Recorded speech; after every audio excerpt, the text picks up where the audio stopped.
We work hard so you can get hard. That's a lot. I'm sure that was consensual. It was fucking Carl! Another thing NBA fans really love, aside from development of young characters, is when a team falls apart, because we get to talk about trades and where the fuck all these players are going to go. So I'm excited to hear who you think the next seller in the NBA is. I mean, the Pacers, we called it. We talked about them all last season. We're like, the Pacers were the next seller. They were. So now, but we didn't predict the Jazz. That came out of nowhere. But who's the next seller in the NBA? What team is going to be giving all their players away or trading major parts of the team they have now? I think usually a seller is going to be a team who was recently a buyer, a team who was, going strong and like times were great. I think obvious one that I'm just going to say honorable mention is the Nets, but they're already kind of selling right now, right? They're already selling. So, love to see that. Love to see the super teams break up. True. My next team that I think is going to sell is the LA Clippers, man. I think they could really crumble after a couple years. Just because there's a very injury likely team. I mean, Kawhi Leonard just tore his ACL at this point in his career. I mean, a guy who has already been given ample rest days and time off. What do they even call those days? It's just rest days? Fuck. He created this term. He used the sole player that created load management. Load management. Yeah. The fucking load management. Even with all the load management, he tore his ACL anyways. And Paul George has been injured. And now they bring in John Wall, another guy who's injury prone, who hasn't really played much over the last few years. And he looked decent in his Houston games, but still questionable.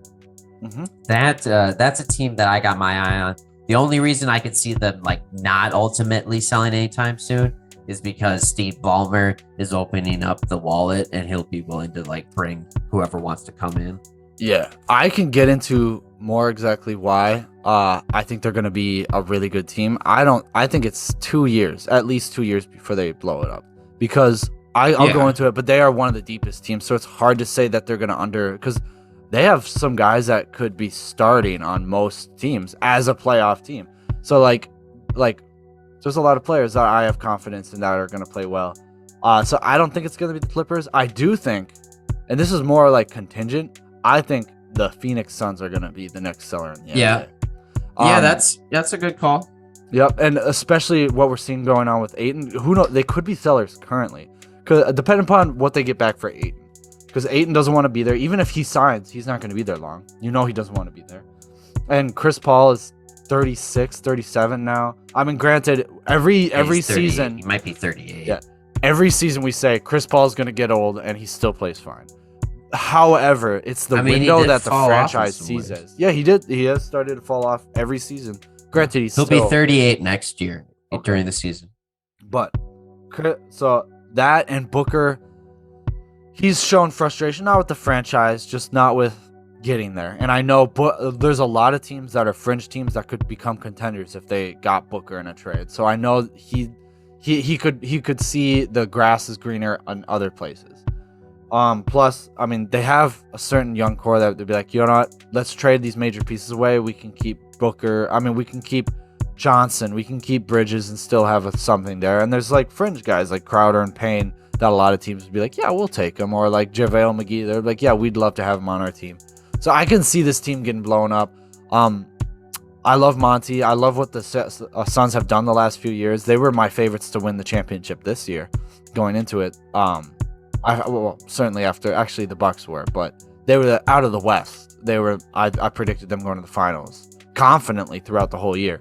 So, we'll have to see, but I certainly think that they're on that tipping point. They're at the iceberg edge. Yeah, no, absolutely. One other team that I was thinking about who could be sellers really soon is the Chicago Bulls. They did just lock Zach LaVine into an extension, but I mean, how far is this team really going to go?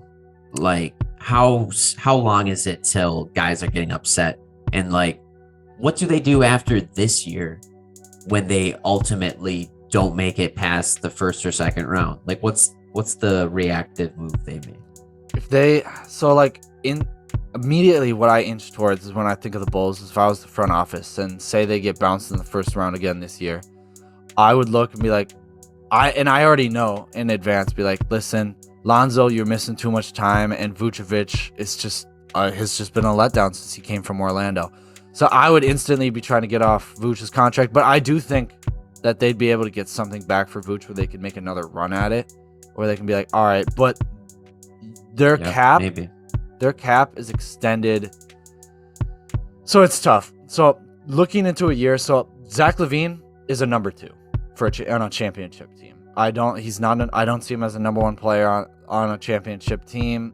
However, yeah, they've got two number 2s right now. And DeMar DeRozan certainly a number 2. However, if they, I think when the Lakers fall apart, I think Anthony Davis, the Bulls, is his next stop because he's from Chicago. I think if he goes there with DeMar and LaVine, I think that changes the narrative. I think at minimum they're a second round team, and I think that's enough for the Bulls. Yeah, if you get, you're banking on a flash in the pan with Anthony Davis hopefully being healthy for when he's there and being ultra bought in because he's from the area. I think it's a good gamble, and it certainly could work out. And then he's obviously better than Vucevic. Oh yeah, he is better than Vucevic. And I mean, then you might have a trade package that looks like, be like, hey, you guys want Lonzo and Caruso back?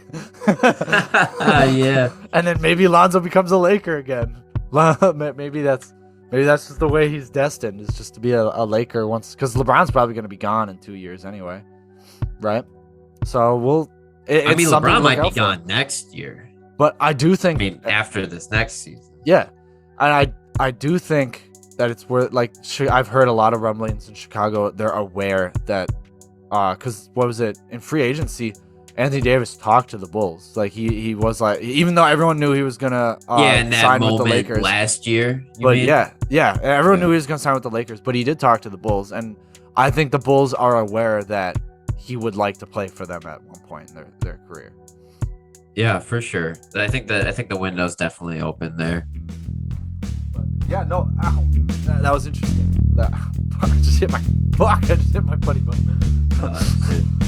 Hey guys, only balls, only all the time. Like and subscribe to the video. We want to keep making videos for you guys. Tell us what you want us to hear. Wait, yeah.